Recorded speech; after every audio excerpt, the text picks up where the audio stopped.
My question would be where to find quality niche writers. And to be more specific, I have one potential client that is really interested in SEO, and the key focus there is content strategy. And that will be my part, but executing content is something that I'm looking for. And the client is in sales signal booster niche. So it's really specific, it's really tech savvy, and I'm really looking for a quality writer. So I've stumbled across some good platforms such as Word Agents, like I've heard of them, but I'm not sure how they are reliable. And this is really serious client, and I want to show them that I can prove with really quality content. But where to find those like niche writers?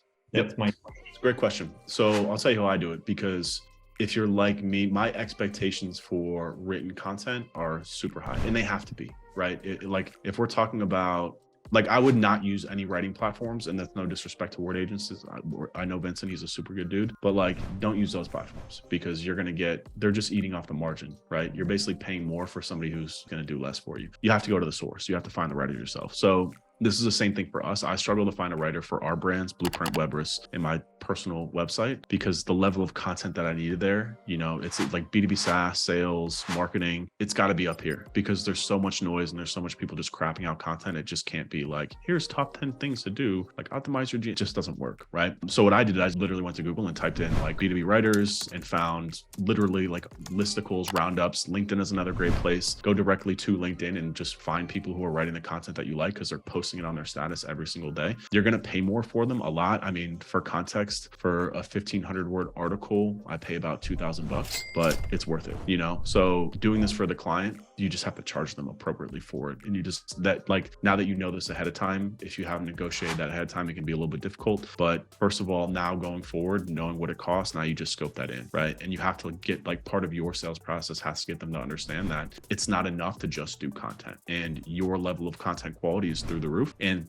you can just have them pay the writer directly. That's actually what we do, where we tell them, like, look, we're not taking a cut of this, so we'll give you an option. If you want to get cheaper content, we can get it for you for $200 an article, but it's not going to do you much, right? So our writers, we charge a lot more for them, especially for our attorneys. It's $1,000 per article, but you're paying that directly to the writer. We don't make any money on that. You're basically paying us for the strategy and the management of it. So you can just have them pay that directly to the writer, so that way you can put it back on the client to have them make the decision about the type of quality that they want and expect. And that way, if then you get stuck using a word agents because they didn't have the budget for it, then you can kind of tell them, like, look, I did the best that I could, but I told you ahead of time, like, you got to pay, like, you want good content, you got to pay for it. So, that becomes part of your pitch, part of your offer, and you just have to make sure that you take account of it ahead of time. But communication is key with these things with clients, like also understanding that your level of expectation might be different than their level of expectation for content. So you want to try and get a good picture in terms of what they think and what they believe good content looks like, and what is their expectation of content. Because that's a whole nother conversation, right? There's the result side of content. Can I get this content to rank and potentially convert? And then does the client think that this is worth paying for? Does it meet their expectations? And a lot of times we as marketers put a lot more emphasis on the quality of it, because we see it every single day what great content looks like, but a lot of times the client doesn't. And sometimes we'll push that expectation onto them and charge them for it when they don't necessarily marry up with that. So it's important to understand. It's kind of like design, right? It's very important if you're doing any design projects, like, you have to understand what they believe is good design, what they're looking for, because ultimately you can get a lot of things to convert. Like, you can get a lot of content to rank. It doesn't have to be top-notch content, right? And as long as the client's okay with it and they believe that it's good content, if they believe the design looks good, then you're okay with it. So digging into what the expectations for that client are will also play a key role in what they're willing to pay for it, if you know what I mean. But in terms of finding the writer, LinkedIn, Google, like, don't use platforms. If you're looking for top tier writers, literally just Google like B2B writers, best B2B writers. I actually have a good writer too. She's really good, the one who writes my content. If you want an introduction, she does like a lot of B2B SaaS stuff. She's really, really good. She's pricier, but I'm happy to send you over the recommendation. Just drop me a DM on Slack. How to really understand the value of SEO for one business? Like, really understand how I can contribute to one business with SEO, because I found myself really blocking from like some great results because I have lack of belief in what SEO can do for one business. And I'm not talking about, for example, e-commerce, where it's obvious that it can drive sales, etc. But I'm talking about SaaS or lawyers or like niches like that are not e-commerce. So the question is, how do you prove that SEO essentially will make a non-e-commerce company money? Yeah, exactly. Okay. Have you been through our traffic projection tool stuff in the sales module? No. Okay. I would go through that. In a nutshell, what that does is it scrapes relevant keywords and then basically builds a forecast for them, right? In terms of what the addressable market is for that. And we do this for attorneys too. And we also incorporate paid search stuff in there. And basically what we show them then too is the keywords. So we get them to buy in to say, look at, if somebody was, would you agree that if somebody was searching for this keyword, right, that there's a good likelihood of them coming to your website and becoming a customer, right? Like, for example, if you're a DUI attorney in Miami, and if somebody's searching for DUI attorney near me, what to do after I get pulled over, et cetera, those are all highly valuable keywords that we can optimize the website around, right? So we're getting the buy into it too. I don't know if you're talking about like during a sales process or more convincing yourself, but essentially just lies in the keywords and the intent, right? There's not a lot of argument around pretty much if you go to anyone. And I would actually make the argument too. I mean, the reason why we don't do e-commerce is because I think it's so much harder to make money off e-commerce SEO unless you're a big brand.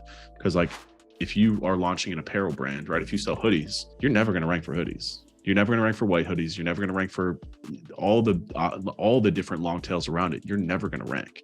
So I would actually say it's a lot, like, obviously it makes more sense because there's a direct purchase, right? That can be made from those keywords, that whatever, but like e-commerce SEO is tough. But when it comes to more of like a lead gen based B2B SEO, it's still obviously competitive, but it's the same conversation. It's just a matter of lead conversion versus a direct purchase conversion. And again, to me, the convincing lies in the keyword and the intent.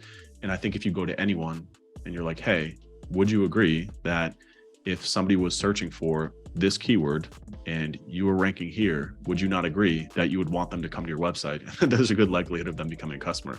And when you break it down across any other marketing tactic too, it's by far the highest intent type of traffic, right? I mean, we're talking about, like, everyone's obsessed with social media. I am too, but like the amount of energy that you have to put in to get somebody to stop and scroll, like you basically got to dance like a fool to get somebody's attention on social media, you know? Like, to me, SEO is still king. The biggest challenge with SEO is just dealing with the competition, and then also dealing with all the nonsense that Google is throwing into the SERPs. But aside from that, I mean, there's really no argument that really any search, just the intent behind the actual people going to Google and typing in exactly what they want, there's just nothing else like that. Literally nothing else like that, you know? With advertising too, like, we have to target people, we have to serve them content and try and get them to stop, trying to convince them to do something, versus people that are going to Google and directly just searching exactly what they want. And especially with attorneys too, it's super easy because a lot of these firms are still investing in like bus bench ads, billboards, and it's like the amount of money that they spend on it's absurd. There's still a lot of money to be made with every vertical, especially non-e-commerce, in my opinion.